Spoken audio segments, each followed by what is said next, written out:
अस्सलामुअलैकुम रहमतुल्लाहि व बरकातहू। अभी जो है ताज़ा ताज़ा डेनियल हकीकत जू और अदनान रशीद साहब का जो है बात हुआ है और 8 घंटे का है। मैंने 8 घंटा पूरा तो नहीं देखा, लेकिन हाइलाइट्स जहाँ तक आ रहा है तो उससे जो समझ में आ रहा है वो ये है कि अदनान रशीद साहब जो है डेनियल हकीकत जू को जो है वो तौहीद सिखा रहे हैं। ठीक है, और और वो जो है डेनियल हकीकत जो है बेसिकली वो सिखा रहा है कि भाई देखो, अहले सुन्नत में अशरी, मातुरीदी और जितने भी सूफ़ी है वो सुन्नी इस्लाम के अंदर ही है। ठीक है, तो मुझे जहाँ तक समझ में आया वो यही है। तो मेरा ये कहने का मतलब है कि ये नौबत आई क्यों?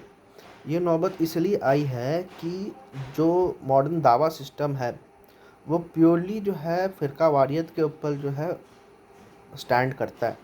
ये जितने भी दाइज आप देख रहे हो ना, जो नॉन मुस्लिम्स को जाके दावत करते हैं, वो इस्लाम की दावत नहीं दे कर रहा है, वो इस्लाम की एक पर्टिकुलर सेक्ट है।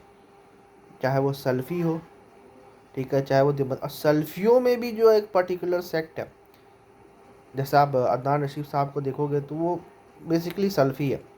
ठीक है, लेकिन आप देखना, एक है दावा मैन इमरान इब्ने मंसूर, वो भी सल्फ़ी है, लेकिन दोनों में जो है क्लैश है। एक है शमसी, वो भी सल्फ़ी है, लेकिन ये तीनों में मोहम्मद हिजाब हो गया अपना। वो तो एक आइडियली सल्फ़ी था, लेकिन अभी वो जो है अपने आप को असरी बोलता है या फिर ट्रेडिशनल मुस्लिम बोलता है। ठीक है, अब ट्रेडिशनल मुस्लिम में अशरी भी आ जाते हैं, मातुरीदी भी आ जाते हैं, जितने भी हनफी लोग हैं वो लोग भी आ जाते हैं। तो अभी ये वेस्टर्न दावा जो है ना, वो पहले तो सल्फ़ी से स्टार्ट हुआ था, लेकिन वो देख रहा था यार सल्फ़ीज़म से काम नहीं चलेगा, हम लोग को ट्रेडिशनल इस्लाम करके कुछ करना, बेचना पड़ेगा ये माल अपना। तो उन्होंने वही किया। डेनियल हकीकत भी जो है वो इसी बेसिस पे कि भाई ट्रेडिशनल इस्लाम, ठीक है, कोई भी बंदा इज्तिहाद करता था या अपना जो सो कॉल्ड उन्होंने ट्रेडिशनल इस्लाम बनाया हुआ था, उससे कोई भी बंदा अगर इख्तलाफ करता था तो वो आप समझ लो कि वो जो है इस्लाम से ही बाहर था या वो डेविएंट था। तो उन्होंने खुद जो है अपना एक उसूल बना दिया कि ये जो है डेविएंट मुस्लिम्स है, या फिर और कईयों की तो तकफीर भी की है। और ये जो है क्योंकि ये हमारे से एग्री करता है तो ये माशाअल्लाह मुस्लिम है।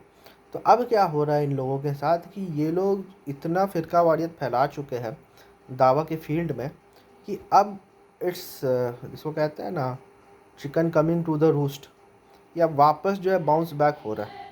खुद जो है ये अदनान रशीद साहब हो गए, इनको जो है सब कॉन्टिनेंट में खुद अहले हदीस उलमा ओन नहीं करते। वो बोलते हैं ब्रदर्स का फितना, इन लोगों को ब्रदर्स बुलाते हैं और बोलते हैं ब्रदर्स का फितना। ठीक है, और डेनियल हकीकत का आप देखो, खुद सल्फ़ी ग्रुप जो है कितने सारे उसके ख़िलाफ़ है, खुद जो है देवबंदी ग्रुप जो है उसके ख़िलाफ़ है, शेख उस्मान बिन फ़ारूक जो है ख़िलाफ़ है। इनको तो है इतना शर्म भी नहीं आया कि ये जो है डेनियल हकीकत को बुला कर जो है सल्फ़ी कलमा पढ़ाया जा रहा है। और सल्फ़ी कलमा क्या है कि I testify that I follow the first 3 generations of Muslim. ये कलमा बाकायदा उसको पढ़ाया जा रहा है। लोग जो है बोलते हैं अशरफ अली रसूलुल्लाह के ऊपर एक कलमा उन्होंने निकाल दिया और दूसरा जो है चिश्ती रसूलुल्लाह के ऊपर जो है कलमा निकाल दिया।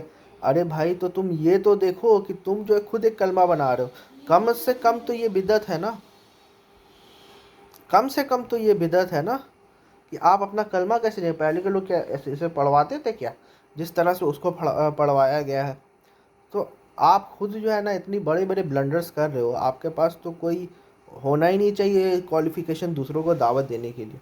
अब ये इतना मैसी हो चुका है, इतना मैसी हो चुका है कि ये एक दूसरे को खा रहा है। अब देखो साजिद भाई है, साजिद लिफाम, वो इन लोगों को एक्सपोज करते हैं, ये लोग उनको एक्सपोज करते हैं, मोहम्मद हिजाब को एक्सपोज करता है, मोहम्मद हिजाब उनको एक्सपोज करते हैं। और यही चीज़ डेविड वुड हो गया, इस्लामोफोब जितने भी हो गए ना, वो यही चीज़ दिखा रहे। वो एक्चुअली चाहते हैं कि डेनियल हकीकत या फिर अपना मोहम्मद हिजाब जो है वो वही इस्लाम को रिप्रेजेंट करे, ताकि हम लोगों को बता सके जो है कि इस्लाम क्या है। हम शुरू शुरू में तो हम लोग को भी बहुत अच्छा लगा था कि जब मोहम्मद हिजाब जो है डेविड वुड से डिबेट हुआ, तो हम लोग को भी लगा था कि हाँ यार, he has won the debate. लेकिन भाई, he has won the debate where, according to whom? तो according to Muhammad Hijab's audience, Muhammad Hijab has won the debate. According to David Wood's audience, David Wood has won the debate, and Muhammad Hijab has actually shown the true face of Islam. ठीक है, तो आप देखोगे इस debate से जो है कोई फ़ायदा एज सच हुआ नहीं है। हाँ, मुसलमानों का ईगो बूस्ट हो गया, ठीक है। जैसे यहाँ पर जो है जब भी किसी कम्युनिटी का, पर्टिकुलर कम्युनिटी का ईगो बूस्ट करना होता है तो एक फ़िल्म बना देते हैं। तो उसी तरह से मुसलमानों के ईगो को अगर बूस्ट करना हो तो ये लोग डिबेट करवा देते हैं। इससे ईगो बूस्ट तो होता है, इससे सेंस ऑफ सुपीरियरिटी तो आता है कि ये we are the winner, we have humiliated, we have destroyed them, ठीक है। लेकिन ईमान में कोई फ़र्क नहीं पड़ता, इनफैक्ट ईमान का लेवल और डाउन होता है। तो दिस इज़ द करंट दावा movement which we are witnessing, and it's actually, आप कह लीजिए, इट्स एक्चुअली बहुत ही इनसिक्योरिटी के ऊपर बेस्ड है। अब देखो आगे क्या होता है, धीरे धीरे करके जो है मतलब ये अब जो है मतलब हर तरफ से जो है ना मार ही खा रहा है।